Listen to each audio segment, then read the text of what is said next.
غالباً آپ یہ سن کر پریشان ہو گئے ڈاکٹر فاسٹر، فورڈ نے کہا۔ یقین کیجئے میں سچ کہہ رہا ہوں، میری زخمی ٹانگ ڈاکٹر سٹار ہی کے وحشیانہ حملے کا نتیجہ ہے۔ انہوں نے اچانک ایک چھری لے کر مجھ پر حملہ کر دیا تھا، اور اگر نرس ڈاکٹر سٹار کو پکڑ نہ لیتی تو خدا جانے کیا ہو جاتا۔ میرا خیال ہے ان خطرناک پاگلوں کے ساتھ رات دن رہنے اور ان کی باتیں سننے سے ڈاکٹر سٹار کا ذہنی توازن خراب ہو گیا ہے۔ کچھ عرصے سے مجھے محسوس ہو رہا تھا کہ ڈاکٹر سٹار میں عجیب سی تبدیلی نمودار ہو رہی ہے، مگر یہ احساس ہرگز نہ تھا کہ ایک دم یہاں تک نوبت پہنچ جائے گی۔ نرس اور اردلی نے مل جل کر ڈاکٹر سٹار پر قابو پایا اور اسے اوپر پہنچا دیا۔ میں ابھی تک اسے دیکھنے کے لیے اوپر نہیں جا سکا۔ میرا ٹخنا شدید زخمی ہے اور چلنے پھرنے میں خاصی دقت ہوتی ہے۔ میں واقعی سن کر حیران، فاسٹر نے کہا۔ کیا ابھی تک کسی ڈاکٹر نے ڈاکٹر بی سٹار کا معائنہ کیا ہے؟ جی نہیں، فورڈ نے جواب دیا۔ آپ آئے ہیں تو خود ان کا معائنہ کیجیے گا۔ ویسے اردلی روزانہ مجھے ڈاکٹر سٹار کے رویے کے بارے میں رپورٹ دیتا رہتا ہے۔ یہ اردلی اوپر ہی رہتا ہے اور مریضوں کی دیکھ بھال کے فرائض نہایت خوش اسلوبی سے سر انجام دے رہا ہے۔ مجھے خود حیرت ہے کہ ابھی تک کسی مریض نے اردلی پر حملہ کیوں نہیں کیا۔ بہرحال اردلی کی رپورٹوں کے مطابق ڈاکٹر سٹار کی شخصیت یکسر بدل چکی ہے۔ وہ ڈاکٹر بی سٹار نہیں، ایک نئی شخصیت ہے جس کا فی الحال کوئی نام نہیں رکھا گیا۔ ہو سکتا ہے ڈاکٹر سٹار پر ہسٹیریا کا حملہ ہوا۔ جدید نفسیات نے ثابت کر دیا ہے کہ اس مرض کا شکار مرد بھی ہو سکتے ہیں۔ ڈاکٹر فورڈ بے اختیار ہنس پڑا۔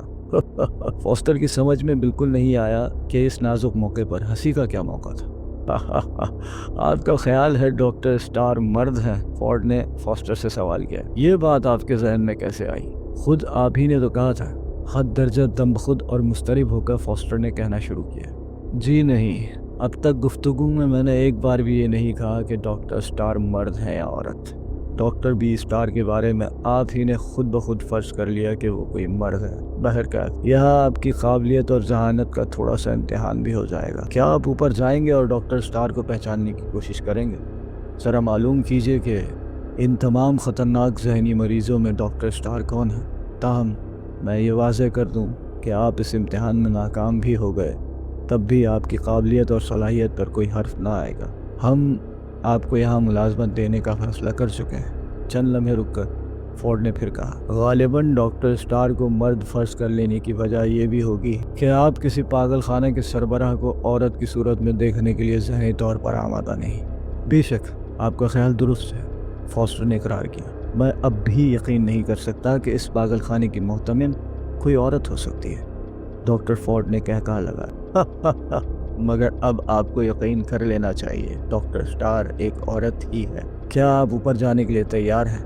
تیار ہوں، اور مجھے یقین ہے ڈاکٹر سٹار کو پہچاننے میں مجھے کوئی دقت نہیں ہوگی، فاسٹر نے کہا۔ ڈاکٹر فورڈ نے الیکٹرانک باکس لے کر زرد رنگ کے ایک بٹن پر انگلی رکھی۔ ایک سیکنڈ میں اس باکس کے برابر رکھے ہوئے چھوٹے سے اسپیکر میں ایک مردانہ کرخت آواز ابھری۔ ڈاکٹر فرمائیے، کیا ارشاد ہے؟ رینالڈز، میری بات غور سے سنو، ڈاکٹر فورڈ نے ایک ننھا سا مائکروفون اپنے سامنے کرتے ہوئے کہا۔ میں ایک نوجوان کو اوپر بھیج رہا ہوں، ان کا نام فاسٹر ہے، ڈاکٹر جان فاسٹر۔ یہ یہاں کام کرنے آئے ہیں۔ ان کا ایک چھوٹا سا امتحان لیا جا رہا ہے۔ میری ہدایت ان کے بارے میں یہ ہے۔ ڈاکٹر فورڈ ہدایت دیتا رہا اور ڈاکٹر جان فاسٹر اپنی نشست پر بیٹھا پہلو بدلتا رہا۔ اس کی پیشانی سخت سردی میں عرق آلود ہو رہی تھی اور دل بری طرح دھڑک رہا تھا۔ اسے شک ہوا کہ اردلی رینالڈز اور ڈاکٹر فورڈ کے مابین جو گفتگو اس وقت ہو رہی ہے اس کی ریہرسل پہلے سے کی جا چکی ہے۔ اس احساس نے فاسٹر کو اندرونی طور پر مضطرب کر دیا۔ یہ کوئی گھناؤنی سازش تو نہیں ہو رہی، اسے کسی فریب کا شکار تو نہیں بنایا جا رہا۔ آنے واحد میں سینکڑوں سوال اس کے ذہنی افق پر ابھرے اور معدوم ہو گئے۔ ہو سکتا ہے یہ سب کچھ وہم ہو، آخر ان لوگوں سے اس کی کیا دشمنی ہوگی؟ آپ اوپر جا سکتے ہیں ڈاکٹر فاسٹر، اس کے کان میں ڈاکٹر فورڈ کی آواز جیسے کوسوں میلوں دور سے آ رہی تھی۔ میں نے رینالڈز کو آپ کے سامنے ہی سب کچھ سمجھا دیا ہے، امید ہے وہ ان ہدایات پر اچھی طرح عمل کرے گا۔ ویسے بھی اس کی موجودگی میں کوئی خطرہ نہیں۔ میں آپ کی کامیابی کا متمنی ہوں۔ خدا کرے آپ اتنے وحشی اور خطرناک مریضوں میں ڈاکٹر سٹار کو پہچان سکیں۔ ڈاکٹر روتھر فورڈ کے آفس کا دروازہ بند کر کے جان فاسٹر چپ چاپ باہر نکل آیا۔ اس کے سامنے ہی اوپر کی منزل کو جانے والی سیڑھیاں تھیں اور ان سیڑھیوں کی بائیں جانب ایک چھوٹا سا برآمدہ طے کرنے کے بعد وہ آنی دروازہ تھا جس کا کنٹرول الیکٹرانک بکس میں رکھا گیا تھا۔ ڈاکٹر سٹار کے بارے میں فورڈ نے جو کچھ کہا تھا اس میں مبالغہ بھی ہو سکتا تھا، آخر اس بات کی کیا ضمانت تھی کہ جو کہانی فورڈ نے سنائی ہے وہ حرف بار درست ہے؟ فاسٹر نے اوپر جانے سے پہلے اس نرس سے ملنا مناسب سمجھا جس کی آواز مردانہ تھی، جس نے بقول فورڈ کے اسے ڈاکٹر سٹار کے خونی حملے سے بچایا تھا۔ فاسٹر کا ارادہ تھا کہ اس خاتون سے چند اور باتیں بھی معلوم کی جا سکتی ہیں، چنانچہ وہ سیڑھیوں کے ذریعے اوپر جانے سے پہلے اس نرس کی تلاش میں واپس اسی راہداری میں آیا۔ انتظار گاہ میں دیکھا نرس وہاں نہ تھی، پھر وہ اس طرف گیا جدھر سے آیا تھا، لیکن نرس تو درکنار، وہاں سرے سے کوئی زیرو تھا ہی نہیں۔ فاسٹر کو تعجب ہوا کہ اتنی بڑی عمارت میں کوئی فرد و بشر موجود ہی نہیں۔ اس تلاش میں ناکام ہو کر وہ سیڑھیوں کی طرف آیا۔ سیڑھیوں کی دائیں جانب دیوار پر خوبصورت فریموں میں چند تصویریں لگی تھیں جن میں مختلف ذہنی مریضوں کی عکاسی کی گئی تھی اور ان کی مجنونانہ اور وحشیانہ حرکات ظاہر کی گئی تھی۔ فاسٹر کی سمجھ میں نہ آیا کہ ان تصویروں کو یہاں سجانے کا آخر کیا مقصد ہے۔ آخری سیڑھی تک یہ تصویر چلی گئی تھی۔ سیڑھیوں کی تعداد 30 کے قریب تھی اور آخری سیڑھی تک پہنچتے پہنچتے فاسٹر کا سانس خاصا پھول چکا تھا۔ آخری سیڑھیوں کے ساتھ ہی کوئی 12 فٹ لمبا برآمدہ تھا اور اس کی پرلی طرف ایک بڑا آہنی دروازہ صاف نظر آتا تھا۔ دروازے کی دائیں جانب کوئی 5 فٹ کی اونچائی پر 6 انچ لمبی اور 6 انچ چوڑی ایک کھڑکی تھی، لیکن اس میں بھی لوہے کی سلاخیں لگائی گئی تھی۔ فاسٹر نے دروازے کے قریب پہنچ کر اس کھڑکی سے جھانکا۔ اسے ایک سپاٹ دیوار کے علاوہ کچھ دکھائی نہ دیا۔ اس کے بعد اس نے غور سے دروازے کا جائزہ لیا۔ اسے کھولنے کے لیے کوئی ہینڈل وغیرہ نہ تھا۔ اس نے دروازے کی آہنی سطح پر ہاتھ رکھا، اسے دبایا، مگر بے سود۔ یکایک اس نے محسوس کیا کہ چھوٹی سی کھڑکی کی پرلی طرف ایک چہرہ موجود ہے۔ اس چہرے پر لگی وہ چمکیلی آنکھیں ڈاکٹر فاسٹر کا گہرا جائزہ لے رہی تھیں۔ فاسٹر نے بھی سیدھا کھڑا ہو کر اسے گھورنا شروع کر دیا۔ یکایک ایک آواز اس کے کان میں آئی، کیا آپ ہی ڈاکٹر جان فاسٹر ہیں؟ جی ہاں، یہی میرا نام ہے اور مجھے ڈاکٹر روتھر فورڈ نے یہاں آنے کی اجازت دی ہے۔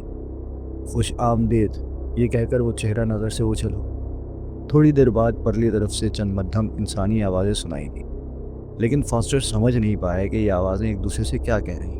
پھر ایک گونجدار آواز برآمدے میں پھیلنے لگی اور فاسٹر نے دیکھا کہ آہنی دروازہ آہستہ آہستہ کھل رہا ہے اور سامنے ہی سفید لمبا کوٹ پہنے طویل القامت آدمی کھڑا ہے۔ اس نے مسکراتے ہوئے مسافے کے لیے اپنا مضبوط پنجہ پھیلایا۔ آپ سے مل کر خوشی ہوئی ڈاکٹر، میرا نام میکس رینالڈز ہے، فاسٹر نے خوش دلی سے ہاتھ پھیلاتے ہوئے کہا۔ میں بھی آپ کو دیکھ کر خوش ہوا، آئیے بے تکلف اندر آ جائیے، رینالڈز نے کہا اور فاسٹر دروازہ پھلانگ کر ادھر چلا گیا۔ اس نے دیکھا دروازے کے ساتھ ہی دیوار میں ایک انٹرکام لگا ہے۔ اردلی نے انٹرکام کا ریسیور اٹھایا اور نچلی منزل میں ڈاکٹر فورڈ کو آگاہ کیا کہ مسٹر جان فاسٹر اوپر آ چکے ہیں۔ انٹرکام دوبارہ دیوار پر لگانے کے بعد رینالڈز ڈاکٹر فاسٹر کی طرف مڑتے ہوئے بولا، جناب میں ہر خدمت کے لیے حاضر ہوں۔ اس دوران میں پھر وہی گونجدار آواز پیدا ہوئی اور آہنی دروازہ جس طرح کھلا تھا ویسے ہی آہستہ آہستہ بند ہو گیا۔ مسٹر میکس رینالڈز، آپ مجھے ڈاکٹر کے بارے میں کچھ بتا سکتے ہیں؟ فاسٹر نے کہا۔ آپ ڈاکٹر روتھر فورڈ کے بارے میں پوچھتے ہیں؟ نہایت نفیس آدمی ہے، رینالڈز نے جواب دیا۔ میں ڈاکٹر سٹار کے بارے میں پوچھ رہا ہوں، فاسٹر نے اپنا سوال واضح کیا۔ میکس رینالڈز نے فوراً ہی جواب نہ دیا، بلکہ چند ثانیے فاسٹر کی طرف سنجیدگی سے تکتا رہا۔ آخر اس نے صاف الفاظ میں کسی ابہام کے بغیر کہا، مجھے افسوس ہے ڈاکٹر، میں ڈاکٹر بی سٹار کے بارے میں کچھ نہیں بتا سکوں گا۔ میں بے حد معذرت خواہ ہوں کہ اس سوال کا جواب دینا میرے فرائض میں داخل ہے۔ ڈاکٹر فورڈ ابھی تھوڑی دیر پہلے جو ہدایات دے رہے تھے ان کے تحت میں مجبور ہوں۔ ویسے ہر طرح میرا تعاون آپ کے لیے حاضر ہے، مگر کسی قسم کا سراغ فراہم نہیں کروں گا۔ پھر یہ سوال ہے کہ میں اپنے کام کا آغاز کہاں سے کروں؟ فاسٹر نے دوبارہ پوچھا۔ یہ اتنا مشکل نہیں، رینالڈز مسکرایا۔ اس شفا خانے کے پہلے مریض سے آپ اپنے کام کا آغاز کر سکتے ہیں، میرے ساتھ آئیے۔ یہ کہہ کر وہ بائیں طرف چل پڑا۔ اسے یقین تھا کہ ڈاکٹر اس کے عقب میں آئے گا۔ وہ دونوں ایک تنگ سی راہداری میں چل رہے تھے جس میں مدھم مدھم روشنی تھی۔ راہداری کی دونوں جانب کمرے سے اور ہر کمرے کا دروازہ مقفل۔ فاسٹر نے غور سے ان بند دروازوں کو دیکھتے ہوئے کہا، کیا ان سب کمروں میں مریض داخل ہیں؟ جی نہیں، بعض کمرے خالی ہیں، رینالڈز کا جواب تھا۔ تاہم مجھے ہدایت ہے کہ خالی کمرے بھی ہمیشہ مقفل رکھو۔ اس کی وجہ محض حفاظتی اقدامات ہیں۔ فرض کیجئے کوئی مریض اپنے کمرے سے کسی طرح نکل آتا ہے تو اسے خالی کمرے میں چھپ جانے کا موقع نہیں مل سکے، بس لامحالہ اسے اپنے ہی کمرے میں واپس جانا پڑے گا۔ یوں میرا کام خاصا آسان ہو جاتا۔ اس اثنا میں فاسٹر نے ایک کمرے کا دروازہ کھلا دیکھا اور اس کی نظریں سوالیہ انداز میں رینالڈز کی طرف اٹھ گئیں۔ یہ میرا آفس ہے جناب، رینالڈز نے کہا، لیکن فاسٹر نے گردن ہلائی جیسے اس کے جواب سے مطمئن نہیں ہوا۔